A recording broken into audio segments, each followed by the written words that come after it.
So we've already looked at solving polynomial inequalities, and now we're going to finish this up with solving rational inequalities. The process is very, very similar, okay? So just like with polynomials, we need to get one side of the inequality equal to 0. We also want to make sure that we combine it into a single rational expression. So you may need to find a common denominator to be able to combine that together. Then the way that we find our boundary points are wherever the numerator and the denominator equal 0. Now, only the real number values. So if you get imaginaries, we're not interested in those for this type of situation. And then just like with polynomials, we're going to test some points to determine where to shade in our number line and which intervals represent the solution that we want. Now, one thing that you have to be careful of is that the denominator values represent either asymptotes or wholes. So whether the inequality is equal to or not, we can never be equal to the denominator values. So this might be an important note to make.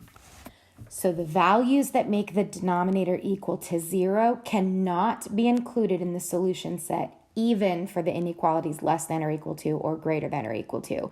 So you might have some combination of an interval that has parentheses on those denominator values, but it could have brackets on the numerator values. So we're going to see a couple of examples. All right. So example 1, this one is already set equal. We're comparing to 0, so that's important. That's what we wanted.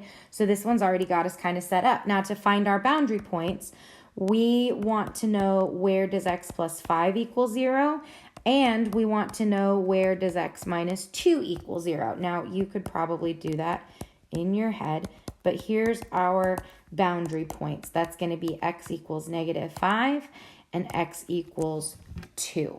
Okay, so we come over here and we test those values. So we're looking at the domain of the function.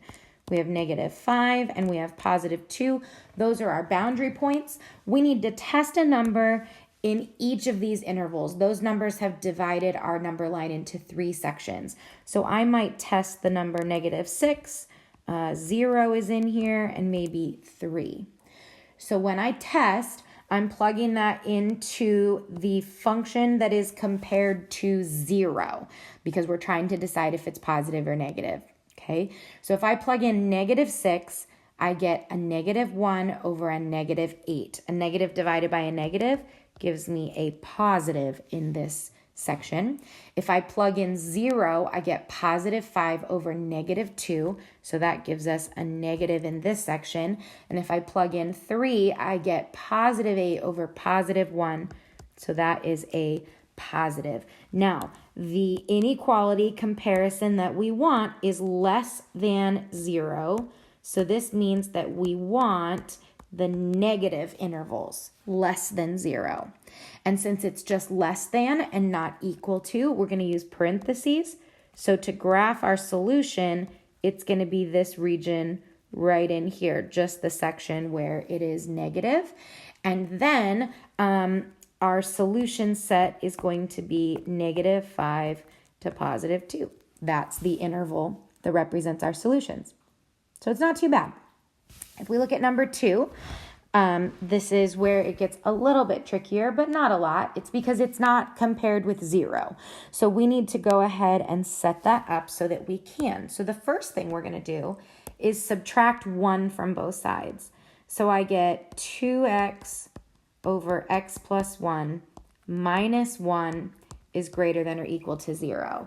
Now I need to find a common denominator. Well, since this is 1, I just need to multiply it by x plus 1 over x plus 1. Remember, this is a negative 1 that we are distributing here. So on the top of our fraction now, we're going to have 2x minus x minus 1 over x plus 1 greater than or equal to 0. And so that gives us x minus 1 over x plus 1 is greater than or equal to 0. So our boundary points are going to be positive 1 and negative 1. Positive 1 comes from the top, negative 1 comes from the bottom. All right.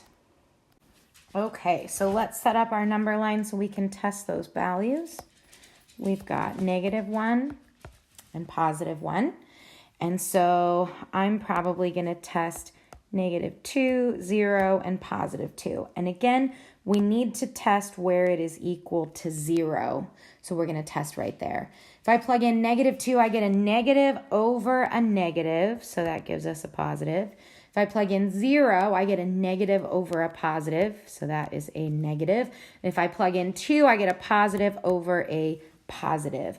What do we want? We want positive values, and it's equal to. But before we start shading, we need to make sure that we only include the numbers that are allowed to be included.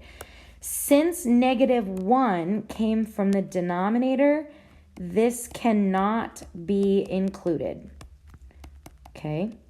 So even though the inequality says equal to, -1 is not in the domain, because think about the graph, that would have an asymptote.